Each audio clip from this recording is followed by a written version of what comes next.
Big show voice. I don't. You got to get that laugh in there. I like that. I got to work on my voice. I have a face for radio, too. Yeah, I've been told that before. All right, we ready? This is Worth the Journey, a Worthington Schools podcast. I am your host, Angie Adrian, and I get to serve Worthington Schools as the Assistant Superintendent of Academics. And I'm Jeff Maddox, the Assistant Superintendent of Operations and HR. Together, we are your hosts, and we're thrilled to have you join us. In Worthington Schools, we serve about 11,000 students and 1,400 dedicated staff members. Our pride really lies in the strong relationships that we build with each other, which in turn creates this vibrant and supportive culture. Culture in Worthington Schools is about shared values, traditions, and the diverse perspectives that define our community. It's the foundation that makes working together not only productive, but also enjoyable. Our mission in Worthington Schools is to empower a community of learners who will change the world. And through this podcast, we have the privilege of sharing the stories of those who are already changing the world. Join us as we highlight the incredible journeys and contributions. And today, we get to talk with Jeff Fluellen. It's wonderful to be here. I'm excited. People probably know you by Flu versus Jeff. They know me by Flu my whole life. Whole life? Oh, I can't wait to Is that the hear only that. nickname you had? When I played football for Worthington High School, Go Cards? Go Cards. I played defensive tackle. I was short, heavy, so I was 4x4. That was your nickname, 4x4? Oh, well, no. Oh. My nickname then was Sugar Bear. Oh, nice. And that's what the other players called me Sugar Bear. My coach at the time was Coach Mark Elwood, and Mark called me Weeble. And because I was quite athletic for a little fat guy. Yeah. And he used to say, Weebles wobble, but they don't fall down. And he said, Flu, you weeble and you wobble, but you don't fall down. Do you remember those, Awesome. Ange, as a kid? I do remember Wobbles? Weeble Wobbles. So our cousin's family, we bought a dog at the same time. And it was when Weebles Wobbles were really popular. They named their dog Weebles, and we named our dog Wobbles. Yep. That's good stuff. I like it. Weebles and Wobbles. Had to do it. All right, Flu, talk to us a little bit about your family. My parents were just incredible people. My dad, in 1957, bought 2 pieces of property here in Worthington. And at that time, you had very few African-American families living in Worthington. Of course, I wasn't born yet. I was born in 61, but I had 3 older siblings that were born and 1 brother that was on the way. My dad just felt it important to put his family in a better situation. He was a hardworking man. He never finished college or anything like that, but he was self-taught, and he was an electrician for DCSC. He was always my inspiration. The man worked 3 jobs. He provided for all 5 of his children, his family. He put all of us in the situation to go to college, all 5 of us. And I was the youngest. And my dad was the type of man that instilled in us, your word is your bond. I learned that from an early age. And he used to tell me, Jeff, on time is late. And when you're on time, you're doing what you're supposed to do. So be early every day. And to this day, I still come to work early. And he would say that you have to respect people's time. If you tell people that you're going to be a certain place at a certain time, be there. Your word is more than golden. And if you have a good name, then you're a good man. You know, I just took those things in growing up as a child. And my mother reinforced the same things. Growing up here in Worthington was awesome. You know, I was the baby brother. You know, I always wanted to be like my siblings, my brother Mike and my brother Walt. Walt graduated from Worthington in 65. Kathy graduated from Worthington in 69. Patty in 72. Mike in 75. And me in 1980. And my brothers were athletes. So I wanted to be like my brothers. They ran track, played football. So I wanted to be just like them, you know. And they used to call me Little Flu because my brothers were Flu as well. So, because our last name is Fluellen, and people had a hard time pronouncing our name, so they just say Flu, and it stuck with us our whole lives. So, Flu it is. Fluid is. Lots of nicknames. Yeah, we can tell family is super important. What you can't see is the face as you're talking about your family of how important that was. But your face also lit up when you mentioned how important Worthington was. So talk with us about growing up in Worthington. Talk about the people who shaped you or helped shape you. Worthington was an awesome place to grow up as a kid. I remember as a kid growing up, Worthington was more like the country. It was more rural. I grew up on East North Street. Back then, we didn't have sidewalks. Our streets weren't paved until I was 12 years old. We had gravel. It was a neighborhood where every kid, we all played together. We had Wilson Hill Park, and that was our hangout. We went to Wilson Hill Park every day after school. We played tag. We played football. I was a little bit of a husky back then too, so it was hard for them to tackle me. And everybody wanted me on their team because nobody could tackle me. And I was a running back then, so, like a freight train. I was like Bettis. Actually, Earl Campbell. Earl Campbell would have been Earl was the man back Earl was then. the guy. He was the man. Parks and Recreation was a big part of my life too.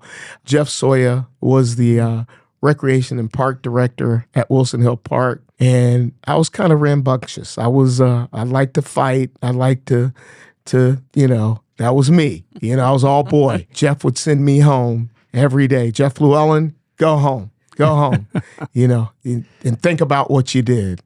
And, I was scared to go home and tell my parents. So, I took the long way home. But Jeff was so kind to me. He had a Honda motorcycle, so little like 175. It looked like a scooter. He'd give me a ride on the back of that thing. He'd drop you off. And drop me off at the house. And later, Jeff went on to work a bigger role in Parks and Recreation in Worthington. And he always followed me and always checked on me to make sure I was good. I mean, even my experiences, I was in judo as a kid. And I remember Sergeant Grant was a Worthington police officer. He was my judo instructor. Mm-hmm. And Sergeant Grant used to say to me, he go, Jeff, he goes, when you get older, I want you to be a police officer. And I was like, I don't know about all that.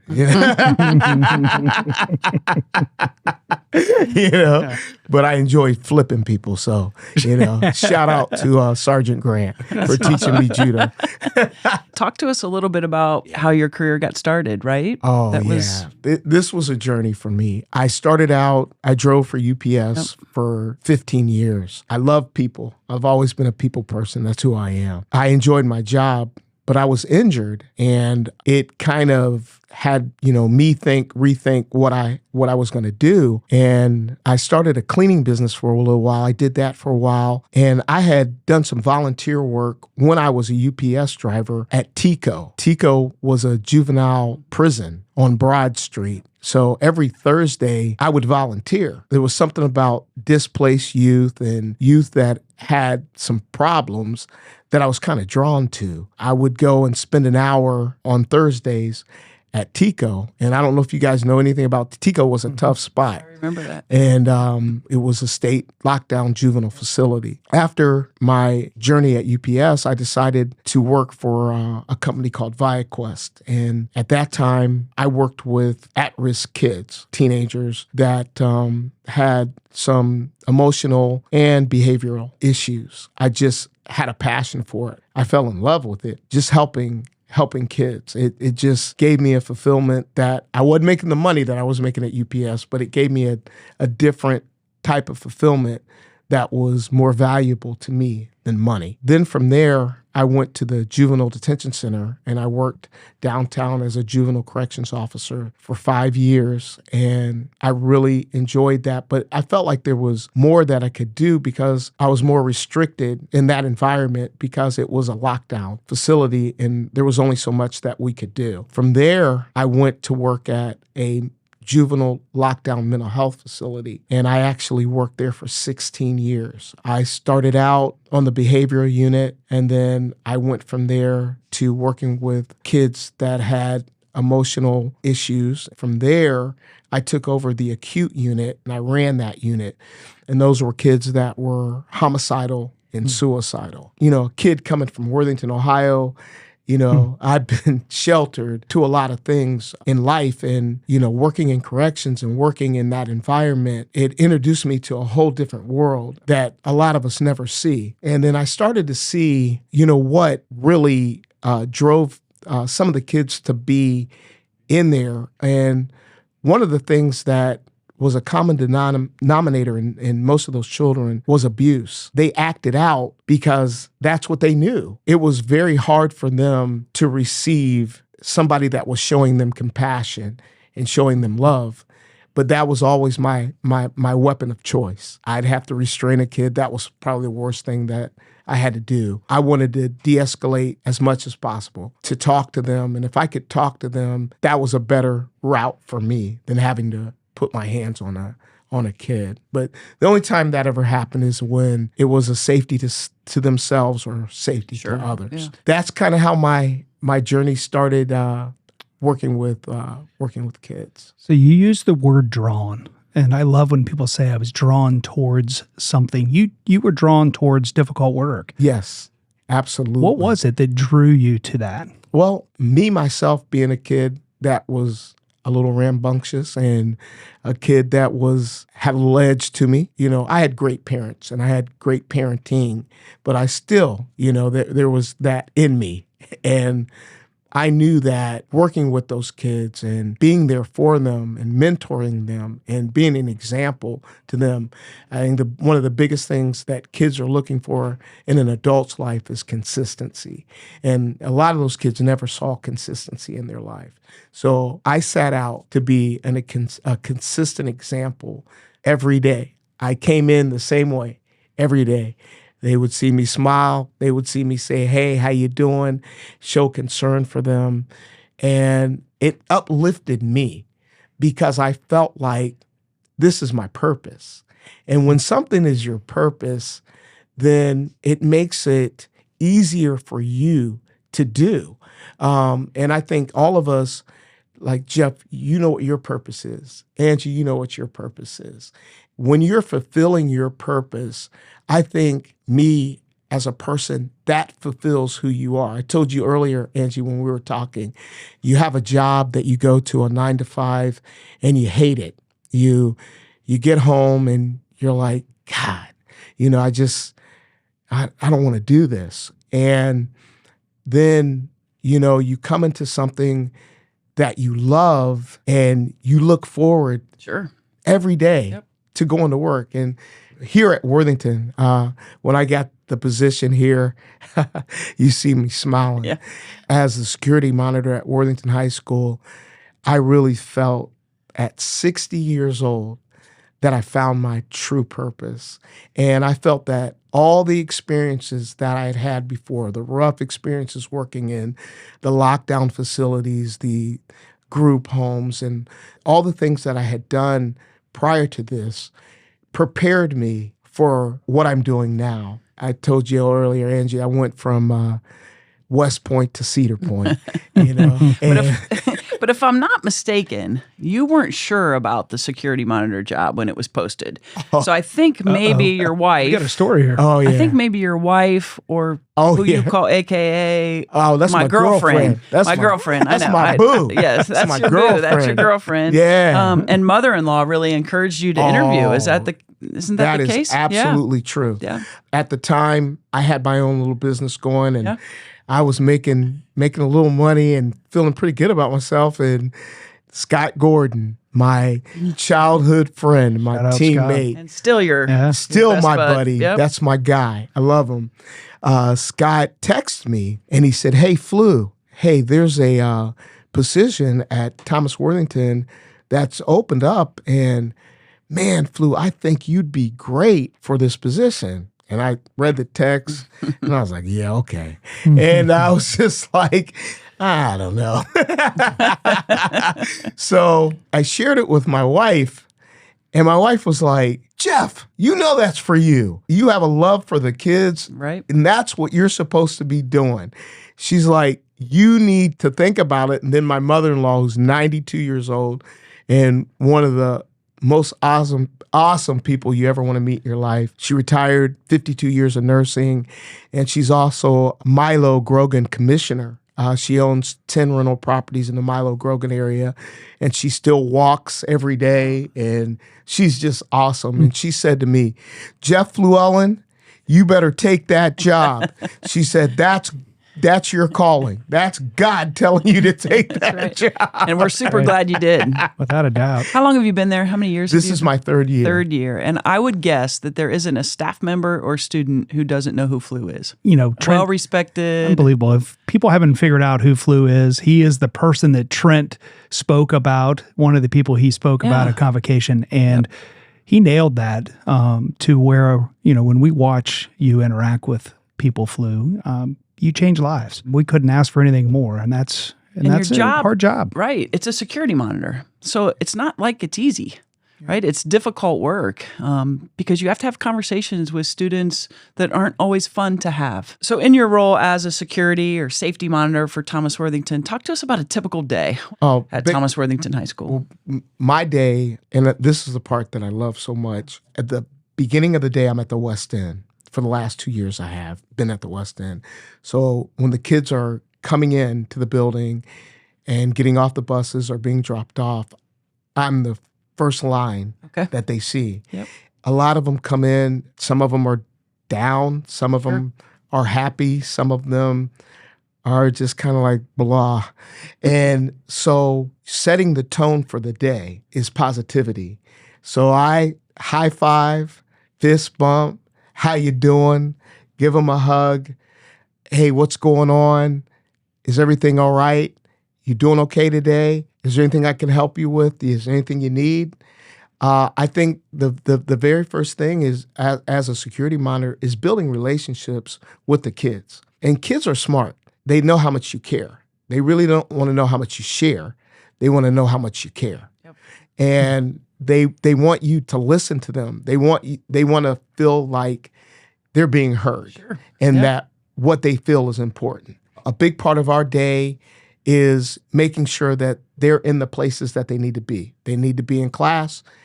You need to be in class. But another thing is being sensitive to know when a kid is going through something. And that comes from having built a relationship with the kids. We have to de-escalate sometimes. You know, there could be a fight, you know, or the start of a fight. And you have to be able to recognize, hey, let's be proactive and not reactive. So, hey, I'll get this young man or this young lady, separate them, and one of the other security monitors as well will get the other youth and we'll get them apart, and then we start the de-escalation process, and then it goes from there.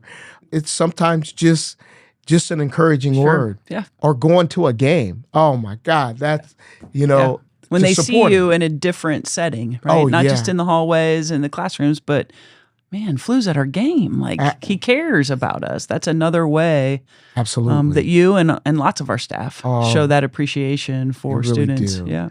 We have some amazing staff at Thomas Worthington High School. I'm in awe sometimes just to see, from custodial staff to the kitchen, food services to administration, secretaries. I mean, we have some of the most awesome teachers and administrators. We are blessed at Thomas Worthington High School with just some outstanding people. I shared this last year with Todd, our former vice principal, who's now at Worthing Way. Shout out to Todd Keenan. Shout out to Todd Keenan. Go Worthing Way Wildcats. Yeah, go Wildcats, which I went to too. I went there as well. But I told Todd, you know, I said, hey, we work together, not apart. Everybody has a purpose. And my purpose is not your purpose. My lane is not your lane. But when we work together collectively, we're unstoppable, you know. There were many things at Convocation that struck me. But one thing that caused me to pause and reflect was when you made a comment on one of the videos to something to the effect of, I had a divorce from bad days. Oh, man. And that struck me. It really required me to kind of look internally, but I immediately came to you, Ange, because what you really do well with our new teachers is talk about purpose. And what Flu is talking about, in my opinion, and you can disagree with me, is to be able to divorce yourself from bad days is you don't lose focus of what your purpose is. Right. And my concern is sometimes we tie all of our purpose up into individual interactions or individual decisions or individual good days, bad days. And that's not how purpose works. No, purpose is what drives you every day to make a meaningful difference. Absolutely. And we're going to have bad days. Yes. And listen, what you just described as your job, you could easily walk away going, this is hard work. Yes. But instead, your purpose is to make a meaningful difference every day. Every day. And not tie your joy into individual interactions. Your joy is, in fact, your purpose. Absolutely. One of the things that I share with the kids is happiness is kind of temporary and situational. You're happy when others make you happy. You're happy if things are going well. You're happy if you get this, you got that. That is temporary. I said, but joy is different. Joy is knowing that even when I'm not happy or when things are rough or when things are tough, that there's a solution and that there's an ending that's going to turn out in the right way. So that joy is what reminds me, hey, I may be going through something tough right now, but guess what?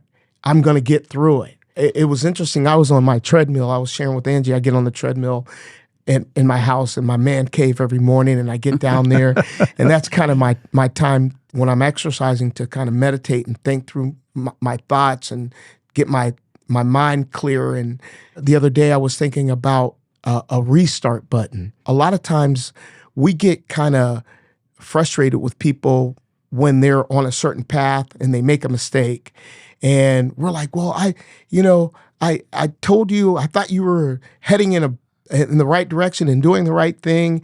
But you've messed up. And I said to myself, we all mess up. We all go through things where we may let somebody down or let ourselves down, or we may miss the mark.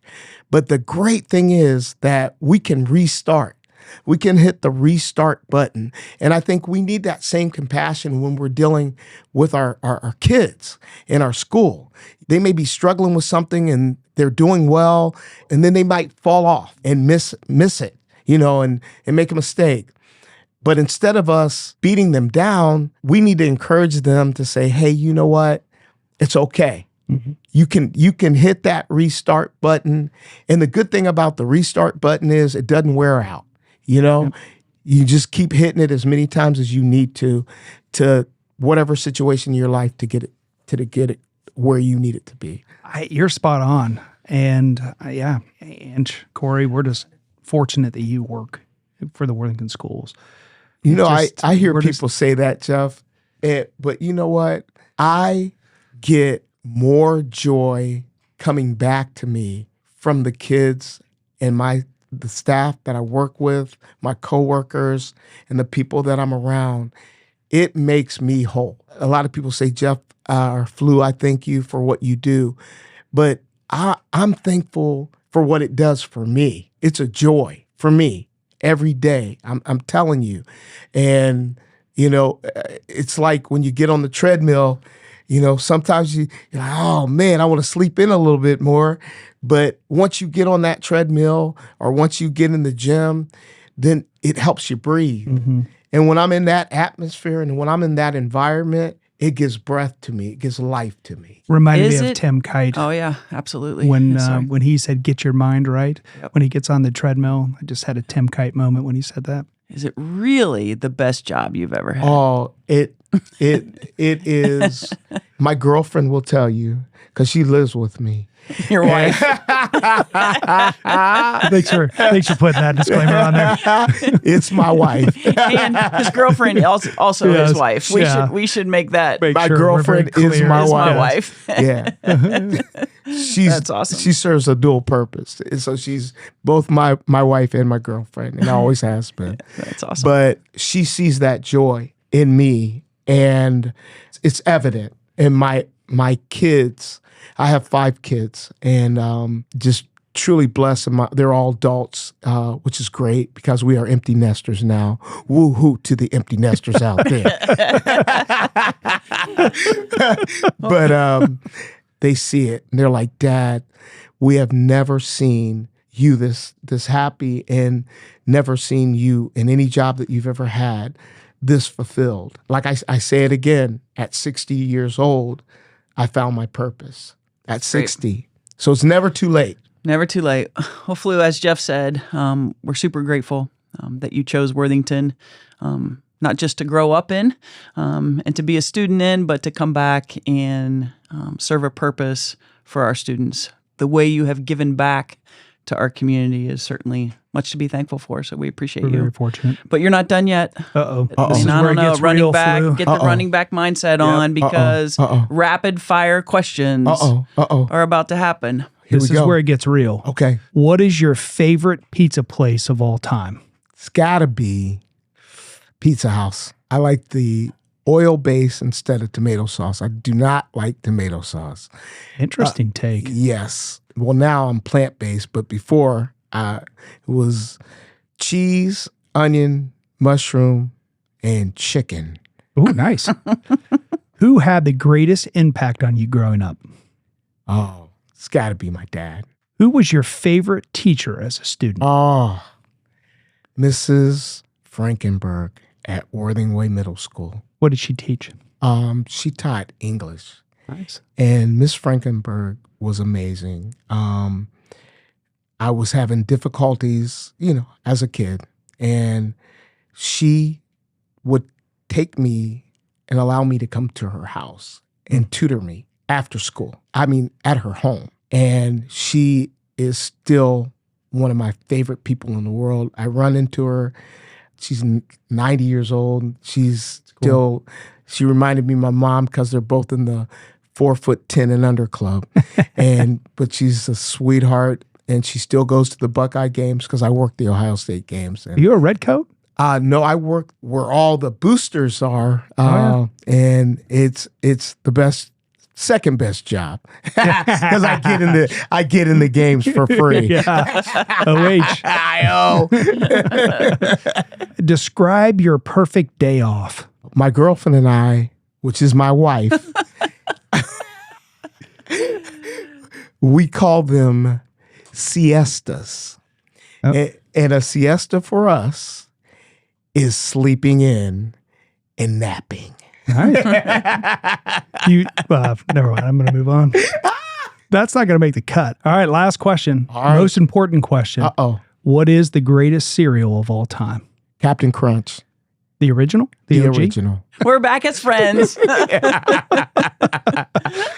All right, Flu, you survived the rapid fire questions. Well done. But once again, we appreciate not just all that you do for Worthington Schools, but who you are and the joy that you bring to others. You talk about that personally, but you also need to know the impact that you make on the students and staff at Thomas Worthington High School. We talk a lot about building culture in Worthington Schools, and it's the people that build our culture for us, and you're a big part of that. So thank you for all that you do. Thanks, Flu. It's my pleasure. Love it. Thanks for tuning in to today's Worth the Journey podcast. You can find us on Apple, Spotify, Google, our Worthington Schools website, or wherever you get your podcasts. A big thanks to Corey Carter and our communications team for making this podcast a reality. And of course, to our students at The Ohio State University in the communications department. The journey may not always be easy, but it'll definitely be worth it. Thanks for taking care of each other, and have a great day out there.